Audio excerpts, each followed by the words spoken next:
नमस्ते दोस्तों, GS classes में आपका स्वागत है। दोस्तों, आज हम लोग सिंधु घाटी सभ्यता के कुछ महत्वपूर्ण ऑब्जेक्टिव क्वेश्चन को देखेंगे। इससे पहले के वीडियो में भी सिंधु घाटी सभ्यता से कुछ महत्वपूर्ण ऑब्जेक्टिव क्वेश्चन को दिया गया था। शेष आज के वीडियो में दिया जा रहा, जो आपके आगामी परीक्षाओं के लिए काफ़ी उपयोगी है। यह बीपीएससी, एसएससी, एनटीपीसी, नेट आदि सभी परीक्षाओं के लिए हिस्ट्री से संबंधित क्वेश्चन के लिए काफ़ी उपयोगी है। तो देख रहे हैं हम लोग कुछ महत्वपूर्ण क्वेश्चन को। पहला क्वेश्चन है, निम्नलिखित में से कौन सा कथन सिंधु घाटी सभ्यता के संबंध में सही है? ए में है उनके घर ईंटों के बने थे, बी में है सभा भवन की खोज मोहनजोदड़ो में हुई, सी में है घर के निर्माण योजना में खुला चौक मुख्य लक्षण था, और डी में है उपर्युक्त सभी। तो इन चारों विकल्प को हम लोग देखते हैं तो इसमें सभी सही है, क्योंकि उनके घर ईंटों के बने हुए थे। तो सिंधु घाटी सभ्यता के घरों का निर्माण पक्की एवं कच्ची दोनों ईंटों से होता था। ईंट का अनुपात 4:2:1 होता था। घर पक्की बनी होती थी। शाहुल का प्रयोग जानते थे, जिसके कारण घर की दीवारें सीधी होती थी। घर में सामान्यतः आंगन होता था। खिड़कियां सड़क के और न खुल के पीछे की ओर खुलता था। घरों में स्नानागार होता था। रसोई घर होता था। तो सिंधु घाटी सभ्यता में सभा भवन की खोज मोहनजोदड़ो से हुई। तो सिंधु घाटी सभ्यता में सभा भवन के भी साक्ष्य प्राप्त हुए हैं, जो 750 वर्ग मीटर के आसपास है। तो इस आधार पर हम कह सकते हैं कि इनमें सभी विकल्प जो है सही है। दूसरा क्वेश्चन है, सिंधु घाटी सभ्यता का पत्तन नगर है? ए में है लोथल, बी में है हड़प्पा, सी में है रोपर और डी में है बनावली। तो सिंधु घाटी सभ्यता से मात्र एक जगह यानी कि लोथल से बंदरगाह या गोदीवाड़ा का साक्ष्य मिला है, जहां से व्यापार अन्य क्षेत्रों से किया जाता था। तो इसमें इसका आंसर हो जाएगा सिंधु घाटी सभ्यता का पत्तन नगर लोथल था। अगला क्वेश्चन है, सिंधु घाटी सभ्यता के अवशेष चिन्ह बतलाते हैं कि लोगों का मुख्य धंधा पशु था। ए में है कृषि, बी में है पशुपालन, सी में है व्यापार और डी में है शिकार। तो अगर हम सिंधु घाटी सभ्यता की अर्थव्यवस्था को देखें तो यहाँ पर कृषि भी किया जाता था, पशुपालन भी किया जाता था, व्यापार भी किया जाता था, लेकिन सर्वाधिक इन विकल्पों में से प्रमुख धंधा जो था सो कृषि था। यानी कि सिंधु घाटी सभ्यता की कृषि व्यवस्थित कृषि थी। अधिशेष उत्पादन होता था, यानी कि आवश्यकता से ज़्यादा उत्पादन सिंधु घाटी सभ्यता में होता था। इसका प्रमाण हमें विभिन्न स्थलों से मिला है, जैसे जुते हुए खेत का साक्ष्य कालीबंगा से मिला है।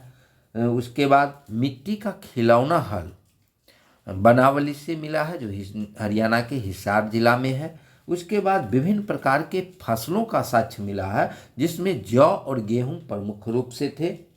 इसके अलावे मोहनजोदड़ो और हड़प्पा से अन्नागार का साक्ष्य मिला है। अन्नागार का साक्ष्य मिलने से ये स्पष्ट होता है कि अधिशेष उत्पादन होता था, जो भविष्य के लिए लोग सुरक्षित रखते थे। चौथा क्वेश्चन है, निम्नलिखित में से किसे मृतकों का टीला नाम से जाना जाता है? ए में है हड़प्पा, बी में है मोहनजोदड़ो, सी में है कालीबंगा और डी में है बनावली।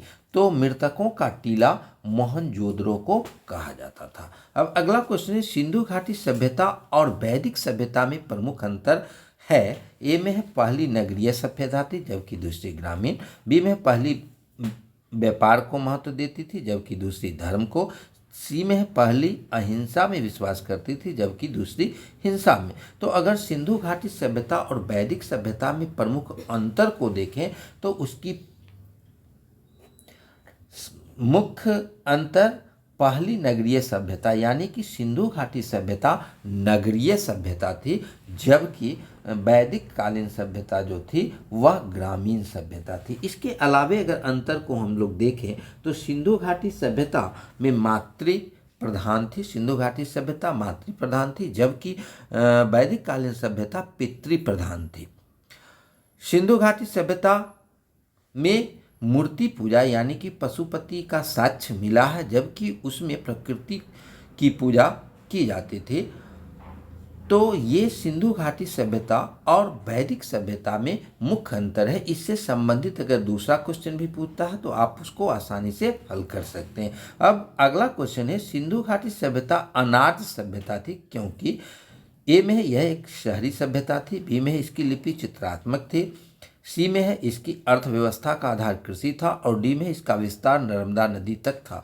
तो सिंधु घाटी सभ्यता अनार्य सभ्यता इसलिए थी कि आर्य सभ्यता एक ग्रामीण सभ्यता थी, जबकि सिंधु घाटी सभ्यता एक नगरीय सभ्यता थी। तो इसका आंसर हो जाएगा यह एक शहरी सभ्यता थी। अगला क्वेश्चन है, हड़प्पा कालीन लोगों को किसकी जानकारी नहीं थी? ए में है कुम्हारों का चाक, बी में है आग, सी में है लोहा और डी में है गेहूं। तो हड़प्पा कालीन लोगों को कुम्हारों की चाक की जानकारी थी, आग की जानकारी थी, गेहूं की जानकारी थी। सिंधु घाटी सभ्यता के लोगों को लोहा की जानकारी नहीं थी। लोहा की जानकारी आपका उत्तर वैदिक काल में यानी कि 1000 से 600 BC के बीच के पीरियड में लोहा की जानकारी प्राप्त हुई थी, यानी कि लोहा की जानकारी सिंधु घाटी सभ्यता के लोगों को नहीं थी।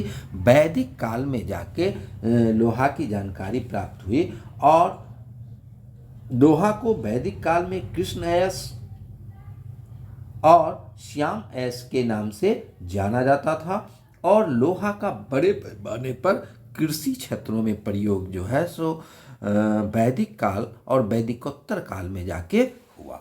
अब अगला क्वेश्चन है, मोहनजोदड़ो से प्राप्त विशाल स्नानागार के लिए जल की आपूर्ति कहाँ से होती थी? तो मोहनजोदड़ो में एक विशाल स्नानागार प्राप्त हुआ था। उस स्नानागार में जल की आपूर्ति कुओं के माध्यम से की जाती थी।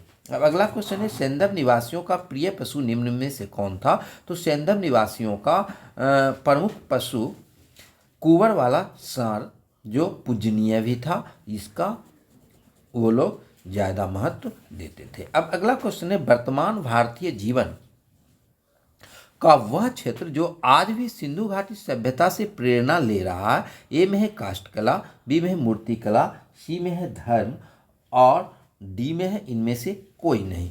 तो वर्तमान भारतीय जीवन में सिंधु घाटी सभ्यता की बहुत सारे चीज़ें आज भी हम लोग उपयोग करते हैं, यानी कि सिंधु घाटी सभ्यता के बहुत सारी चीज़ें आज भी प्रयोग में लाया जाता है। उसमें धर्म प्रमुख रूप से है। और अगर हम सिंधु घाटी सभ्यता को देखें तो सिंधु घाटी सभ्यता में मातृ देवी की पूजा की जाती थी, आज भी मातृ देवी की पूजा की जाती है।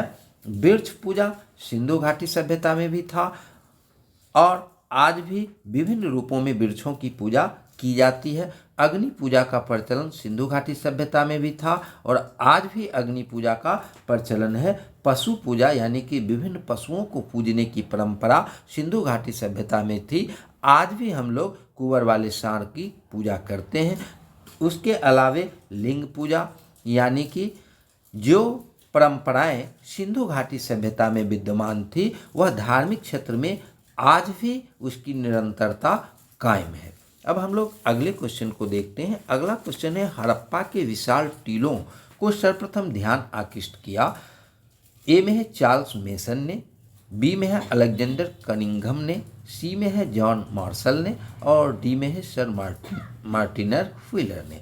तो हड़प्पा के विशाल टीलों को सर्वप्रथम चार्ल्स मेसन ने देखा था, यानी कि चार्ल्स मेसन ने सर्वप्रथम 1826 ईस्वी में चार्ल्स मेसन ने सर्वप्रथम 1826 ईस्वी में उस क्षेत्र का यानी कि सिंधु घाटी क्षेत्र का दौरा किया था। उसके पश्चात जनरल कनिंघम ने 1853 और 1873 में उस क्षेत्र का दौरा किया था और वहाँ से कुछ साक्ष्य प्राप्त हुए थे जो सिंधु घाटी सभ्यता की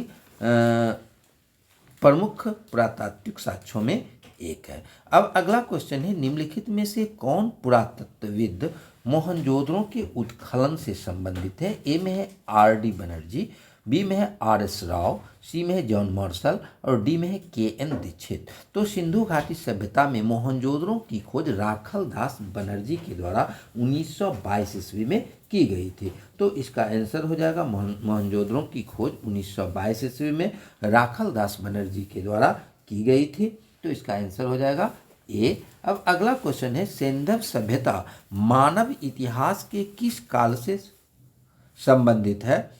तो सिंधु कालीन सभ्यता आद्य ऐतिहासिक काल से संबंधित है। अब आद्य ऐतिहासिक काल किसको कहते हैं, प्राक ऐतिहासिक काल किसको कहते हैं और ऐतिहासिक काल किसको कहते हैं, इसको हम लोग समझते हैं। प्राक ऐतिहासिक काल कहते हैं इतिहास का वैसा कालखंड जिसमें लिखित साक्ष्य उपलब्ध नहीं है।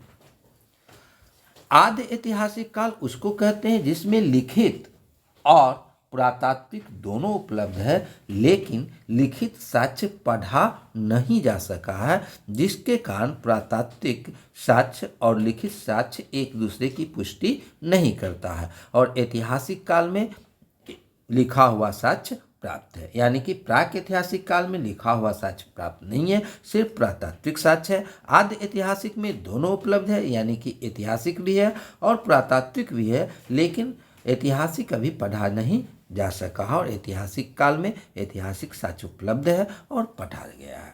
तो सिंधु सभ्यता में आद्य ऐतिहासिक काल है, क्योंकि इसकी लिपि को अभी तक पढ़ा नहीं जा सका है। अब अगला क्वेश्चन है, हड़प्पा प्रसिद्ध कांस नर्तकी किस स्थान से प्राप्त हुई है? तो कांस नर्तकी का जो चित्र मिला है वह आपको मोहनजोदड़ो से प्राप्त हुआ है। मोहनजोदड़ो से 12 सेंटीमीटर लंबे कांस नर्तकी का एक नृत्य मुद्रा में चित्र प्राप्त हुआ है। अब अगला क्वेश्चन है, सिंधु घाटी सभ्यता थी? ए में है पितृ प्रधान, बी में है मातृ प्रधान, सी में है पुरोहित प्रधान और डी में है कोई नहीं। तो सिंधु घाटी सभ्यता मातृ प्रधान सभ्यता थी। अब अगला क्वेश्चन है, हड़प्पा संस्कृति से जुड़ा स्थल सूत्का गेंडोर किस नदी के तट पर स्थित है? तो यह सूत्का गेंडोर पाकिस्तान के बलूचिस्तान प्रांत में स्थित है। सूत्का गेंडोर द्राक्ष नदी के किनारे स्थित था। अब अगला क्वेश्चन है, सिंधु व्यापारिक केंद्रों से मेसोपोटामिया के साथ व्यापार किस मध्यस्थ बंदरगाह से होता था? ए में है एलम, बी में है ओमान, सी में है मेलुआ और डी में है दिलमुन। तो सिंधु घाटी सभ्यता और मेसोपोटामिया सभ्यता का जो व्यापार होता था उसमें मध्यस्थ बंदरगाह के रूप में दिलमुन का नाम आता है। अब अगला क्वेश्चन है, किस स्थल से युगल स्त्री पुरुषों के समाधानों का साक्ष्य प्राप्त हुआ है? तो यह साक्ष्य लोथल से प्राप्त हुआ है। अब अगला क्वेश्चन है, हड़प्पा ईंटों के नाप का अनुपात था? तो हड़प्पा सभ्यता में जो ईंट प्राप्त हुआ वह सामान्यतः 4:2:1 में पाया गया है। अब अगला क्वेश्चन है, हड़प्पा वासियों द्वारा निर्मित मूर्तियों के विषय में निम्नलिखित में से क्या सत्य है? एक खिलौना, दो में है पूजा अर्पित पशु, सी में है मानव आकृतियाँ और डी में है विष्णु की आकृतियाँ। तो सिंधु घाटी सभ्यता में जो मूर्तियाँ यानी कि मिट्टी की मूर्तियाँ प्राप्त हुई है वह खिलौना भी था, पशु का भी था और मानव आकृतियाँ भी था। तो इसमें आंसर हो जाएगा 1, 2, 3। तो ये सिंधु घाटी सभ्यता से संबंधित महत्वपूर्ण क्वेश्चन थे जो विभिन्न परीक्षाओं में पूछे गए हैं और इसमें जो व्याख्या दिया गया है उसके आधार पर आप बहुत सारे क्वेश्चनों को आसानी से हल कर सकते हैं। तो अब हिस्ट्री से संबंधित प्रत्येक चैप्टर का महत्वपूर्ण प्रश्नों को डाला जाएगा जो आपके सभी परीक्षाओं के लिए यानी कि जितनी भी ऑब्जेक्टिव परीक्षाएं हैं उन सभी परीक्षाओं के लिए उपयोगी है। तो आप हमारे चैनल से ज़रूर जुड़ें और साथ ही अगर आपको वीडियो पसंद आ रहा हो तो लाइक एवं शेयर करना ना भूलें। धन्यवाद।